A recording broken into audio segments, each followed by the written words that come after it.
Welcome to today's Global Connections program. I'm Bill Miller. Today, my guest is Aislings Taylor, a student from England who has just begun a 6-month internship on Web TV. Aislings, thank you for being with me today. Well, thank you so much for having me. I appreciate you being with me. I've been wanting to get some younger people, certainly younger than me, but younger people, to talk about the issues of today and to see what's important to them, because I think they're much more aware of some of the problems that we're confronting than perhaps some older people such as myself. But anyway, welcome to today's Global Connections program. Let's do a little bit of background on you first. You majored in geography at Oxford University in London. How did you select geography? The honest answer is it was what I was best at, but the answer I told them was that, I love kind of knowing everything about the world. I'm very nosy. I prefer human geography to the physical geography. So although you do a little bit of both, for me it's all about the human stories, what is someone's experience in the day-to-day life. And so geography allows you to pick a topic and just go really in depth with it. And geographers like to sort of steal theories from lots of different disciplines. So often, especially to do with the climate, they'll have chemists, they'll have physicists, and they're all working begrudgingly often under this geography headline, even though in their hearts they want to be physicists and chemists. And so I just love that. It's a very collaborative medium, I think, collaborative discipline to work in. And I just wanted to know as much as I could know, and it's a really broad subject. And we mentioned the physical geography, the human geography, which is fascinating. Of course, they go together. But when you're talking about the human part, did you study other disciplines like anthropology, sociology, psychology? Did you have courses on those too? So we didn't have courses directly on those, but we drew on a lot of thinkers from those disciplines. So for example, Donna Haraway is an anthropologist, but geographers love drawing on her work. She's a really interesting woman and wrote some amazing stuff. So although we didn't specifically do anything to do with anthropology, a lot of those theories we would refer to and be inspired by. And a guest we had on this show, golly, 10 years ago, I guess, Dr. Jane Goodall. She would be fascinating to talk about her life. I mean, from the physical and the human side of it. Well, anyway, you're working as an intern for the next couple of months, several months, at the United Nations UN Webcast. What exactly is that? What is your role? What's your responsibility there? So the theory behind UN Webcast is that the UN wants to be as transparent as possible. So they want to provide as much detail to the public about what's happening in the meetings, to the extent that they stream them live. Most of them are streamed live on the website, so you can watch them. And that means that no matter where you are in the world, you can just watch what's being said word for word on a topic that you care about. So we make sure that it's streaming properly, that the audio's fine, the visual's fine, and if it's not, we make some phone calls and get some technicians to sort it out for us. Once the meeting finishes, we deactivate it from the website, and then we cut it down, because sometimes there's a little bit of talking at the beginning and the end that's not relevant. And then we upload it onto the website so that even if you missed it going out live, if your time zone is different, or you were at work, you can then watch it in your own time. And it also provides a visual and audio record of everything that's said. So if you ever need to go back and reference something as a delegate, or even as a student, if you want to know word for word, what did this country say in response to this crisis, you can go back and you can watch it. And now if if our viewers went to the UN website, un.org, would they be able to tap into it at that point? Yeah, another way would be to go on Google and just type in UN Web TV, and it'll come up that way as well. Right. And if our viewers do that, they're going to find a myriad of topics under discussion. It's just incredible. All of the different activities going on at the United Nations every day, where you bring in CEOs from the private sector to talk about some of the sustainable development goals to eliminate poverty. You bring in experts on human trafficking. You've got just a myriad of really interesting topics that are underway. So hopefully everybody will tap into un.org. There's something for everyone. I think whatever you care about, the UN is addressing it, and if they're not, then I'm sure you can write some letters and it'll start addressing it. That is very true. It doesn't matter if you live in a hamlet in England or the UK or wherever it might be, or a state in the United States, or a city in Bolivia, or wherever it might be. Those issues that are being dealt with at the local level are being dealt with also at the international level. And I mentioned a few of them a minute ago, climate change, human trafficking, just on across the board. Well, we talked about earlier, you have a different perspective on some of the issues that we're dealing with. You're getting tremendous training right now, just a really unique insight into watching these shows, listening to them. But what do you find are some of the most important issues to you and folks who are about the same age you are? I think climate change is something that a lot of people my own age are very worried about, and I think it's not only climate change that's worrying, it's the lack of action, and also amongst a lot of people my age, the sense of despair. And I think what's very exciting within the UN is they've realized that a lot of this, just sending out the hard facts, this message that this is what's happening, can actually paralyze people, especially people my own age who care so much. It can be very paralyzing when you feel like you can't do anything about it. Like, yes, you can not get that transatlantic flight. Yes, you can not eat meat, which is currently what I'm trying to do while I'm over here, is be vegetarian for the 6 months that I'm here to make up for my flight. But then when you know that a lot of the pollution and the CO2 is coming from a handful of companies, it can feel like my small contribution is making hardly any difference, and I think that's quite paralyzing. But what the UN is doing is really looking to signpost ways that people can feel like they're making a difference, because there's so much care and there's so much sort of ambition, and it's just about sort of funneling that down a way that can be harnessed for a useful cause. But yeah, I think climate change, plastic pollution as well, is something that everyone really got behind. In England, there was this show called Blue Planet 2 with the presenter was David Attenborough, and that captured my generation in England's imagination like nothing else I think has ever done before. I think within sort of a week of the episode airing where they showed about plastic pollution in the oceans, all the university bars had banned plastic straws, you know, just because of the sheer sort of outpouring of outrage that people were like, how is this happening, and no one's talking about it. So yeah, I think those two issues, trying to make the world, you know, harmonious, not only amongst people, but between people and the environment that they live in as well.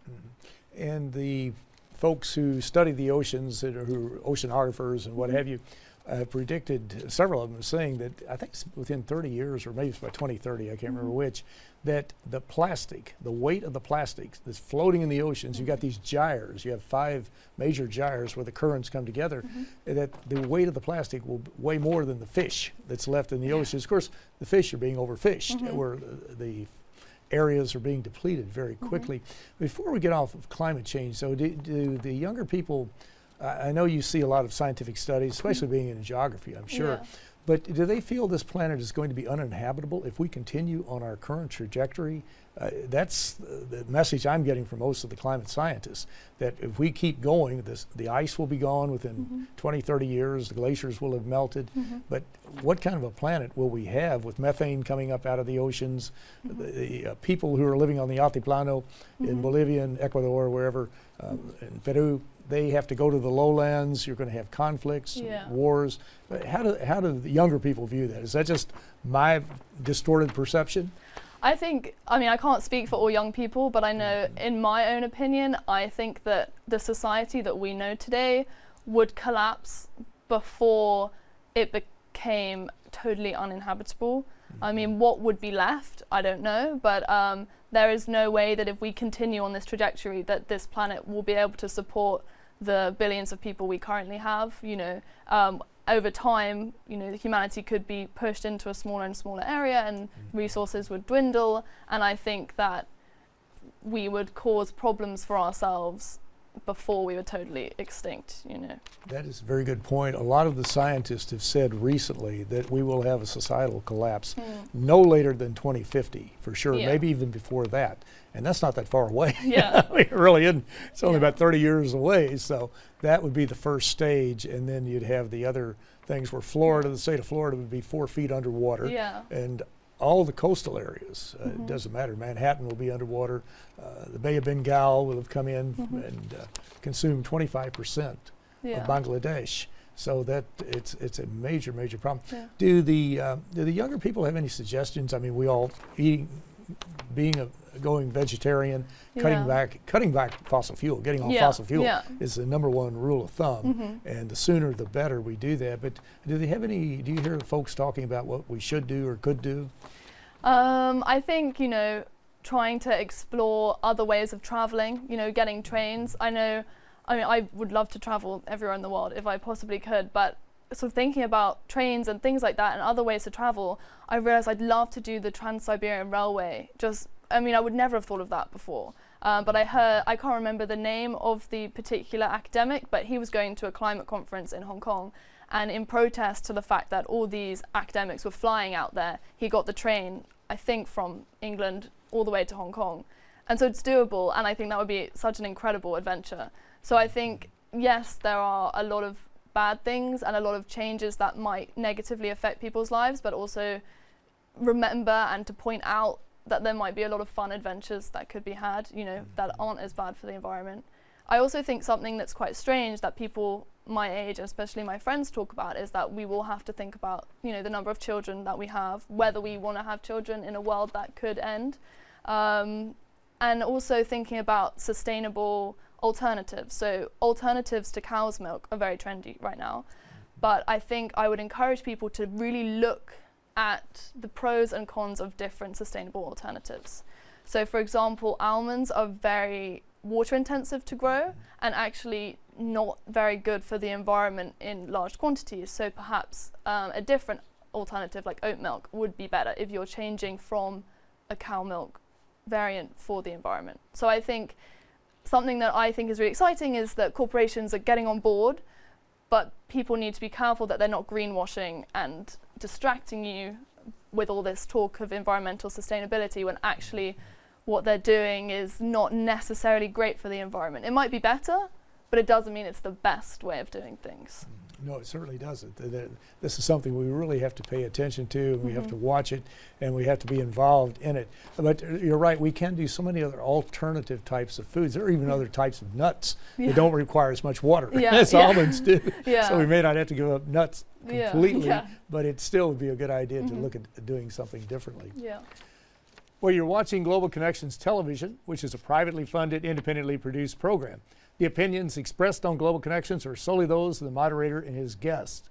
We'd invite our viewers to go to our website at www.globalconnectionstelevision.com to view previous programs. Also, if you're involved with a PBS or community access television station, or perhaps an educational institution that has an intra-campus television hookup, or you just have a computer, you have a website, you like our shows, you'd like to share them, please feel free to do so.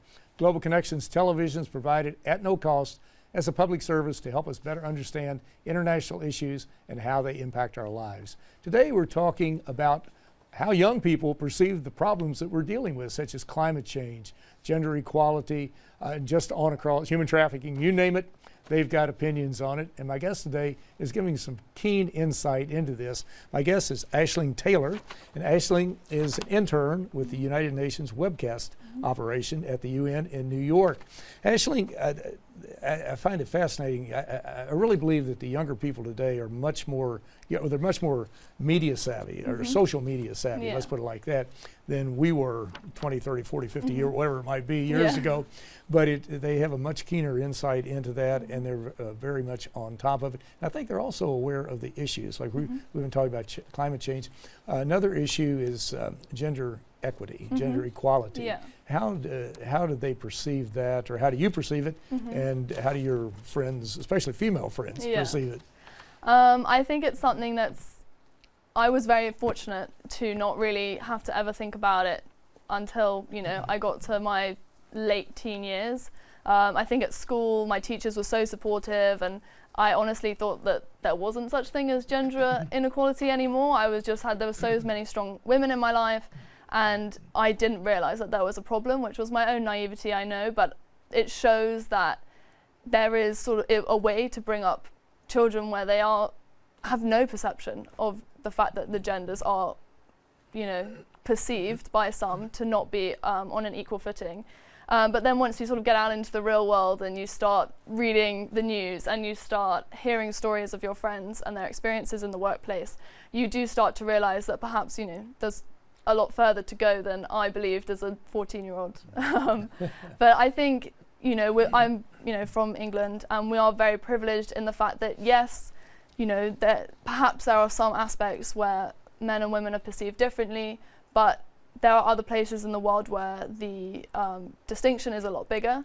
And I think something that geography has really taught me is that it's important, as a white woman, to not be like a white feminist, but to be an intersectional feminist and realize that people are discriminated against based on gender, but being a woman who also has another social axes of difference, for example, that could be age, sexuality, even religion or something like that, or ability, disability, could make their experience of gender inequality different, but even more pronounced.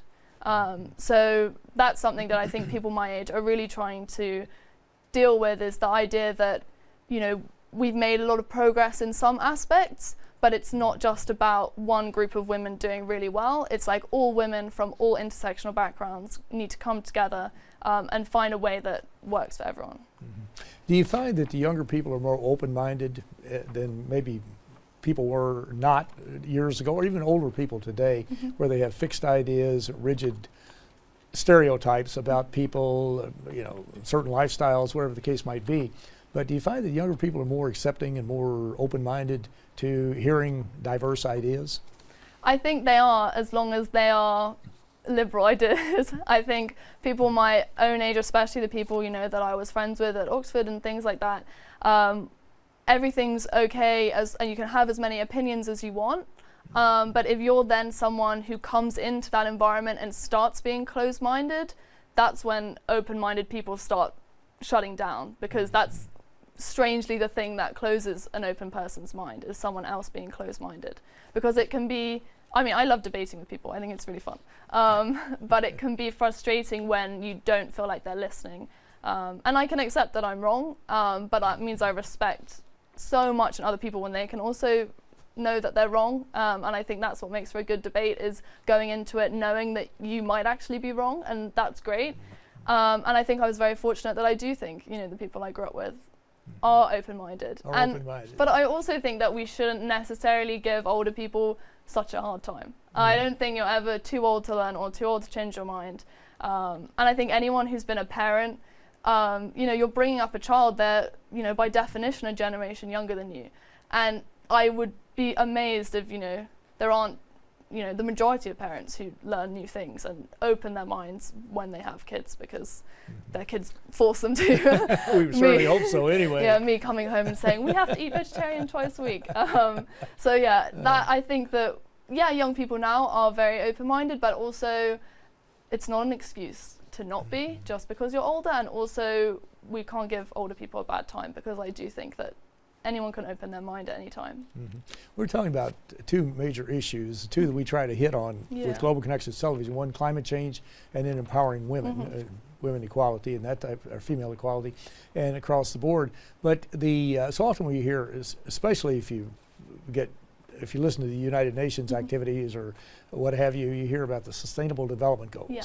Again, 17 logical, practical goals from 2016 to 2030 that are going to help create a better world, like eliminating poverty, zeroing out hunger, empowering women, preserving the oceans, combating climate change, and several other very important ones.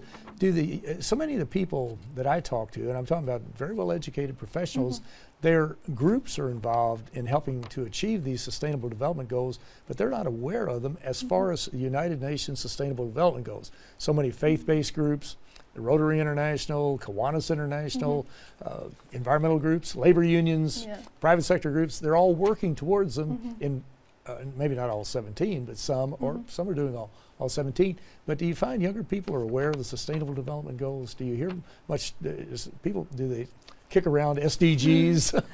I don't think they get talked about at the dinner table, but right, it's not a dinner table issue. Okay. But they do get taught. I know in my curriculum, my geography curriculum back at school, they were taught to us.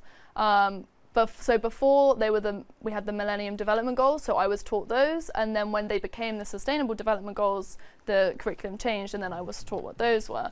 But I don't think it's something that's sort of widely spoke about.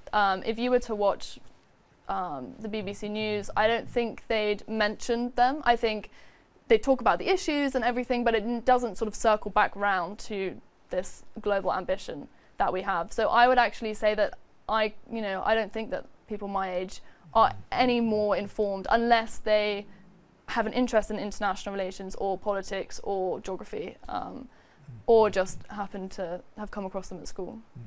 Now you were talking about, you've heard of the Millennium Development Goals. That's a quantum leap. That really is. That, of course, they ran for, what, 15 years, I guess? Yeah. Is that what it was? Yeah, and it was the idea of Kofi Annan from 2000 to 2015, Yeah. former Secretary General Kofi Annan at the UN. And they were the forerunners of the current Sustainable Development Goals. So that's quite a bit. Did you know very much about the United Nations before you applied to be an intern? Had you studied it, or you had a bit of an idea what the UN did? So I did some Model United Nations when I was at school. I remember I represented Botswana, I think, in the health bit, but everyone there just in the health section wants everything to be good, so I didn't get it. There was no good debates when I went.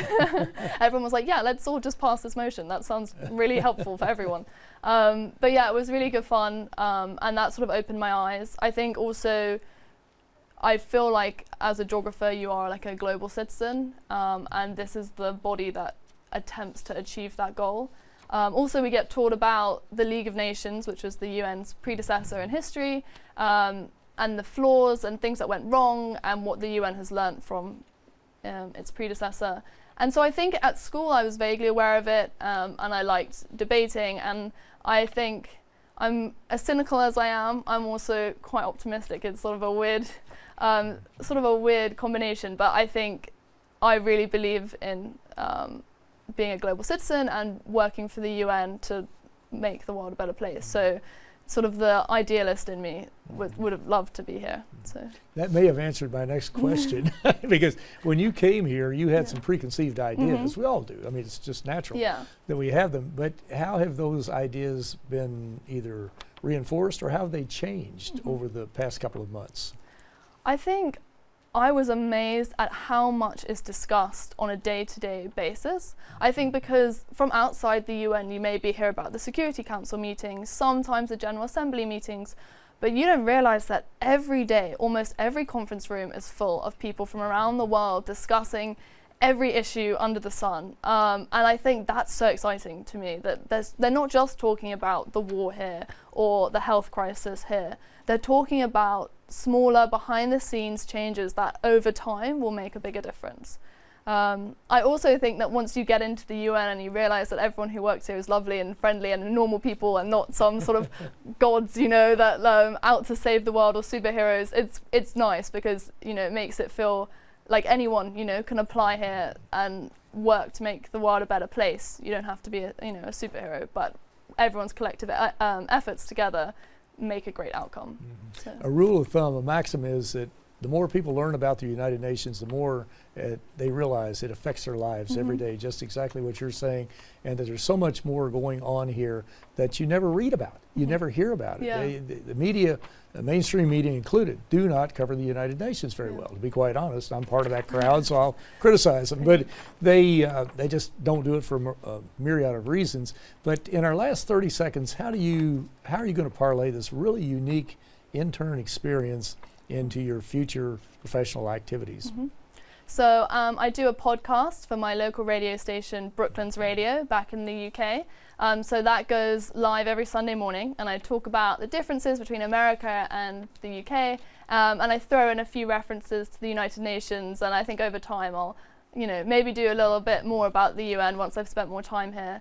But also later in life, I want to be a documentary filmmaker. That's sort of what got me into applying for the United Nations as well, and a presenter, a radio broadcaster. And I think for me, I love the idea of those professions because I want to put words out there like, let's support the United Nations, let's get countries to come together and sort of achieve the goals that the UN has set out.